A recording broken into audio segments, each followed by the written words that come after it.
Silly girl. That's what my lawyer said after reading the papers my sister forged. I was halfway through my morning coffee in London when he told me the condo my grandmother left me was gone. Sold, signed, stolen. My sister had turned my inheritance into her own payday, and the proof was sitting right there in front of me. I didn't scream. I didn't even hang up.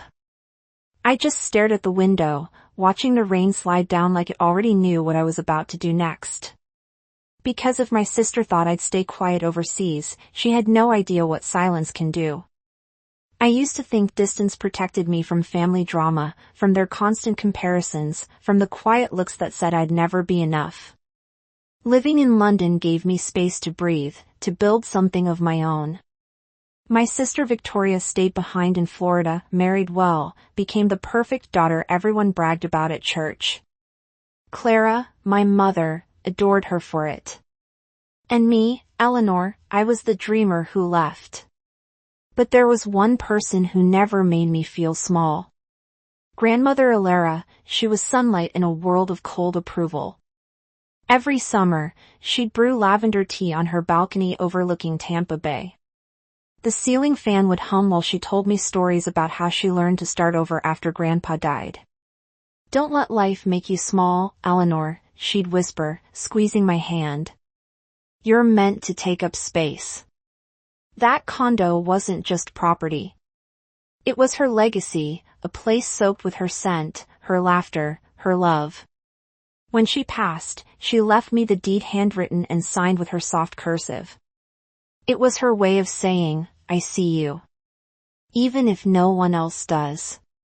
After the funeral, Victoria handled everything, the flowers, the paperwork, the estate meetings. She looked so composed in her cream dress, greeting relatives like a hostess instead of a grieving granddaughter. I thought she was being responsible. Turns out she was rearranging more than roses. Clara used to sigh over the phone. "You should be more like your sister. She has her life together." I'd bite my tongue, sip my coffee, and let the comments slide. I learned early that fighting for fairness in our family was like yelling into a hurricane.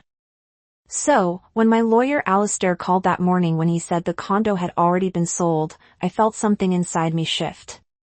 The shock was cold, precise, almost surgical. For a moment, I imagined Victoria signing the papers with that polished smile of hers, the one she wore when she wanted everyone to believe she knew best. I opened my laptop, scrolling through the photos on my phone until I found one of Grandma and me on that same balcony. Her hand rested on mine. The sunlight caught the silver watch she always wore. My throat tightened. That condo was more than walls and keys. It was proof that someone once believed I was enough.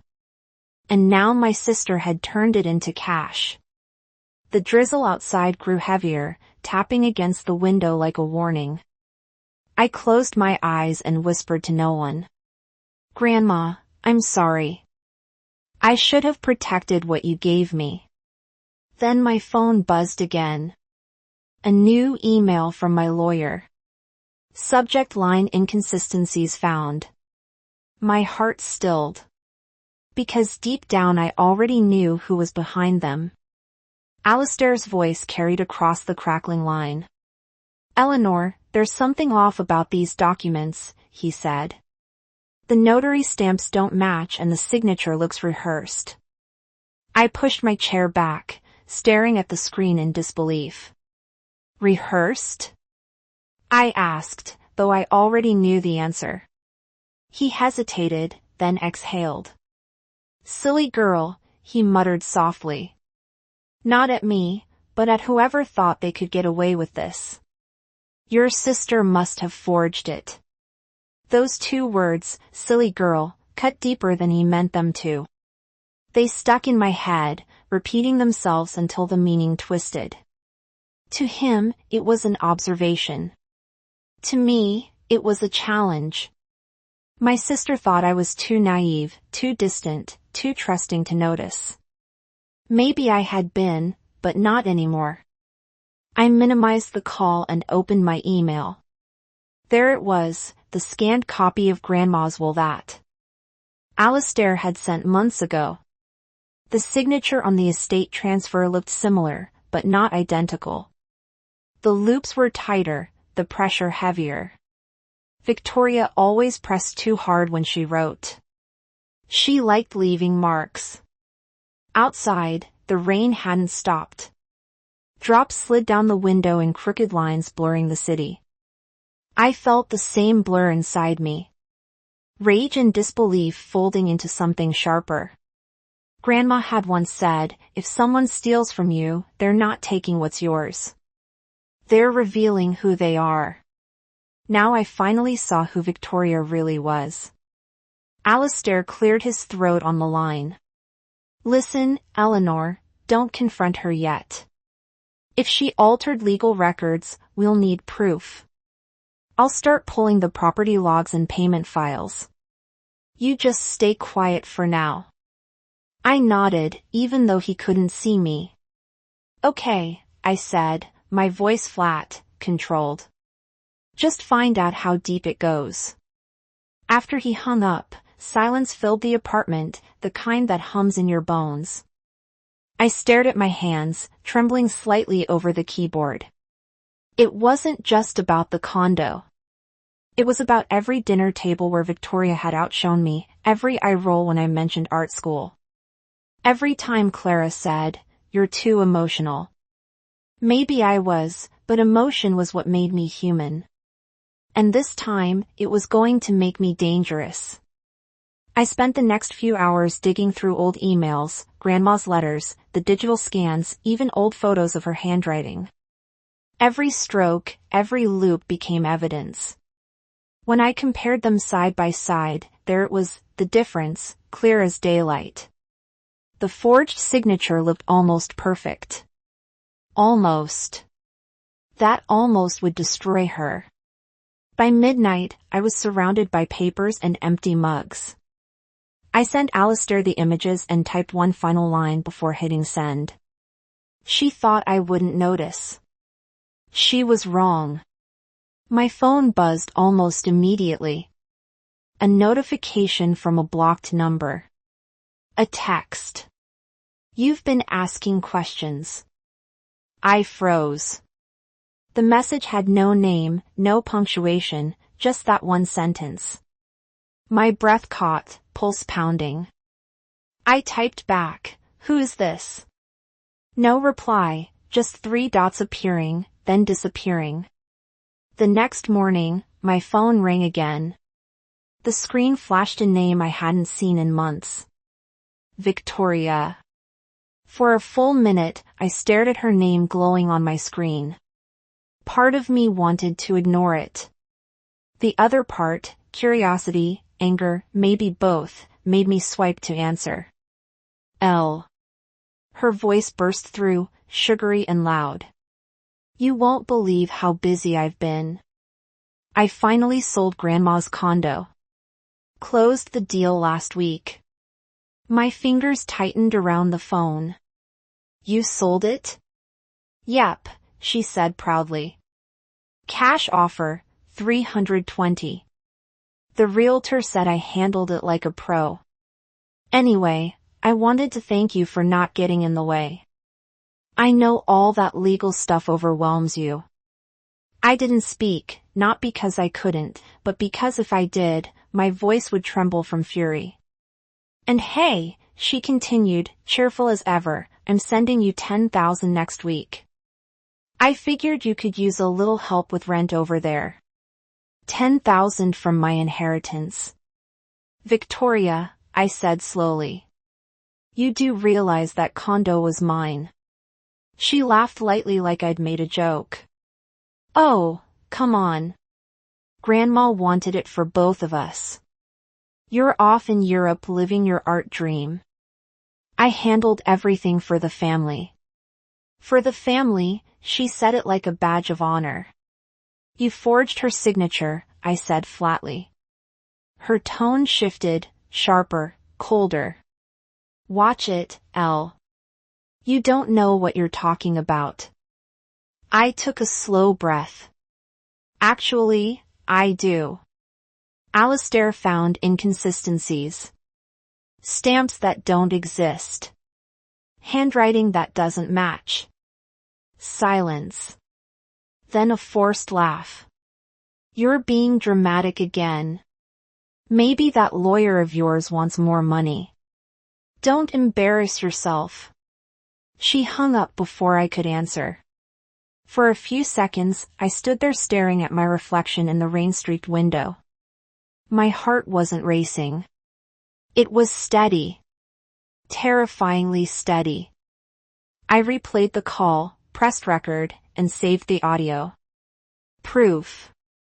Her arrogance had handed it to me. By the time I sent the file to Alistair, I was already writing another email. Proceed. Collect everything. When my mother Clara called later that night, I almost didn't pick up. But guilt won. Sweetheart, she said warmly. I just spoke to Victoria. She told me she sold Grandma's place. Such a relief to have that handled. Handled? I repeated, my voice trembling. She's been working so hard, Clara went on. You should be proud of her. Proud? I swallowed the bitterness in my throat. Did she tell you who inherited it? A pause. She said it was divided equally. I closed my eyes. That's not true, Mom. Grandma left it to me. Oh, Eleanor. She sighed, tired already. Why start drama? Your sister's done everything right. Please just let it go. The call ended before I could respond. For a long time, I stood in the quiet, surrounded by the hum of my fridge and the low hiss of London rain. They thought I was emotional, unstable, the silly girl who ran off chasing art instead of real life. But real life was about to find them. I opened a new folder on my computer and labeled it Truth. Inside, I began dropping files, recordings, letters, comparisons. This time, I wasn't just keeping evidence. I was building a reckoning. Alistair called 3 days later. His tone brisk, controlled, the way it gets when something big is about to drop. Eleanor, he said, we've filed the fraud report. The court issued a freeze on the proceeds from the sale. Victoria's about to find out. I pressed the phone against my ear, my heart steady. Then I guess we wait. But we didn't wait long. By noon, my phone started buzzing nonstop, one call after another. Victoria. I let them ring out, watching the notifications pile up like proof of guilt. 10 missed calls, then 15, then 20. Finally, I answered. What the hell did you do? She screamed, her voice sharp and panicked. I don't know, I said evenly. Why don't you tell me? Don't play dumb, Elle. The bank froze my account this morning. Do you have any idea what you've done? I didn't do anything, I replied. The truth did. There was a beat of silence, then a bitter laugh. You've lost it. You think you can ruin me. You stole what Grandma left me, I said coldly. You forged her name and pocketed the money. Don't act surprised when consequences show up. Her tone cracked. Please, you were never responsible enough to manage that property. I handled it for the family the way I always do. You should thank me for stealing from me, for keeping you from embarrassing yourself, she snapped. You live in another country sketching logos and drinking lattes. You don't deserve that condo. My hand tightened around the phone. And you do? Someone had to act like an adult, she hissed. You never grew up. That's when something inside me broke quietly, cleanly. You know what, Victoria? Maybe I didn't, but Grandma trusted me. And you didn't just steal money. You stole her memory. She hung up. The silence after her disconnect felt heavier than her voice. Minutes later, my phone buzzed again. Clara. Eleanor, what's going on? Her voice was tight, panicked.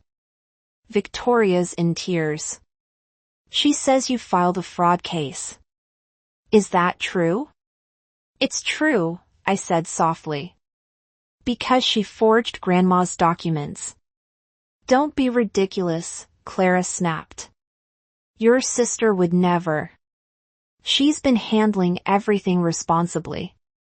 You know how emotional you get. Mom, this isn't emotion. It's evidence. Alistair verified the signatures. She admitted it on the phone. You recorded your sister? Yes, I said, the word slicing through the air.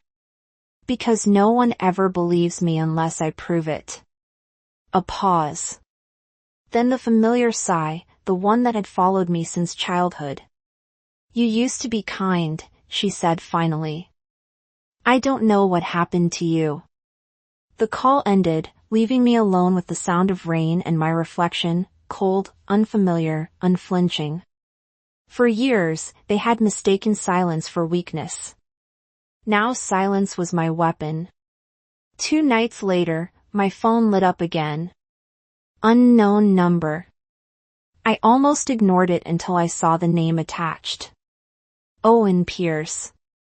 Victoria's husband. I answered. Cautiously. Owen. Hey, Eleanor, he said quietly. His voice was tired, stripped of its usual politeness.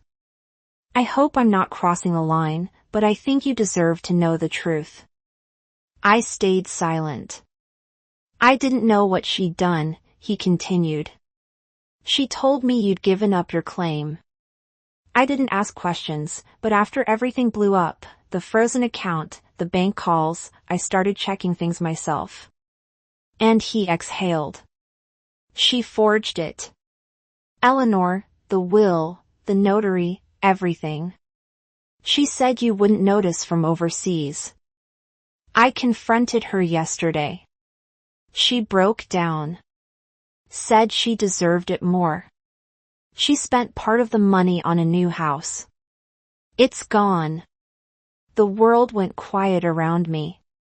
And you're telling me this now because I can't keep lying for her. I'll testify if it goes to court. For a moment, I couldn't breathe. Then, thank you. You don't have to thank me, he said softly. You were right all along. When the call ended, I sat in silence, staring at the rain-streaked glass. A strange calm washed over me. Not joy, not triumph, just clarity. Alistair called the next morning. Owen's cooperating, he said. We've got enough to press forward. The buyers are testifying, too. If we move now, it's airtight. Do it, I said. Hours later, Victoria's lawyer reached out. They wanted to settle. She's offering $150,000, Alistair explained. If you drop the case and let the sales stand.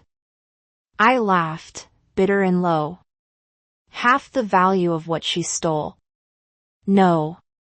She's desperate, he said. But if we go to trial, her side will claim Grandma wasn't of sound mind when she wrote the will. It'll be ugly. I don't care, I said. I'm done keeping peace at my own expense. He paused. You sound just like your grandmother. That hurt in the best way possible. That night, I couldn't sleep. I opened the last email Grandma had ever sent me. Her words glowed against the dark screen.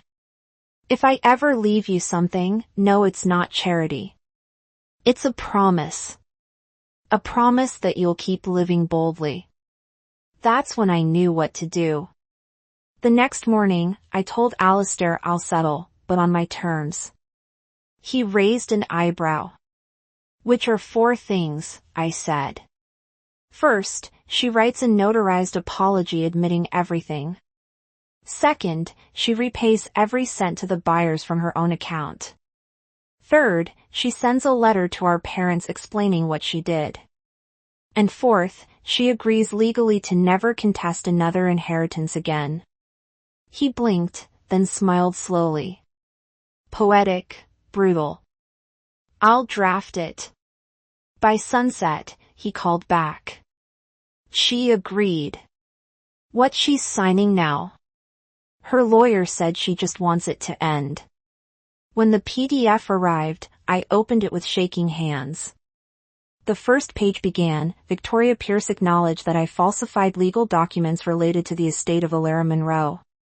Her handwriting looked small, defeated.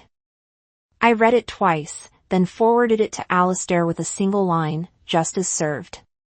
But victory didn't taste sweet. It tasted heavy, like rain-soaked air before a storm breaks. Because justice doesn't erase betrayal. It only proves you were right all along. 2 weeks later, Alistair called again. It's official.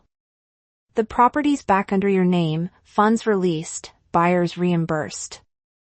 I walked to the window, looking out at the Thames, the morning sun spilling through the clouds. What will you do now? He asked. Sell it, I said quietly. Grandma didn't leave it for me to hold on. She left it for me to move forward. When the payment cleared, I stared at the balance. $350,000. But it wasn't the number that made me cry. It was what it represented. Belief. I quit my job 2 weeks later and opened my own studio. Alara Creative. 1 desk, 1 client, 1 dream that finally belonged to me. And for the first time in years, I didn't feel small. The condo sold faster than I expected. When the funds hit my account, I sat in the quiet of my apartment, watching the numbers glow on the screen. Grandma had given me the courage to stand up for myself, and I finally had. A month later, a small package arrived from Florida, Clara's handwriting on the box. Inside was Grandma's silver watch and a folded note. She would want you to have this. I turned the watch over, tracing the engraving on the back. The world is waiting. The ticking was faint but steady, like a heartbeat that had traveled across time. Victoria moved back near our parents, sold her new house at a loss, and filed for separation. I didn't hate her anymore. I just hoped she learned what Grandma taught me, that freedom and integrity are worth more than anything you can steal. One morning, sunlight spilled across my studio desk, warming the silver watch on my wrist. I smiled, whispering, I made it, Grandma. Outside, London buzzed, new clients, new beginnings, a life that finally fit.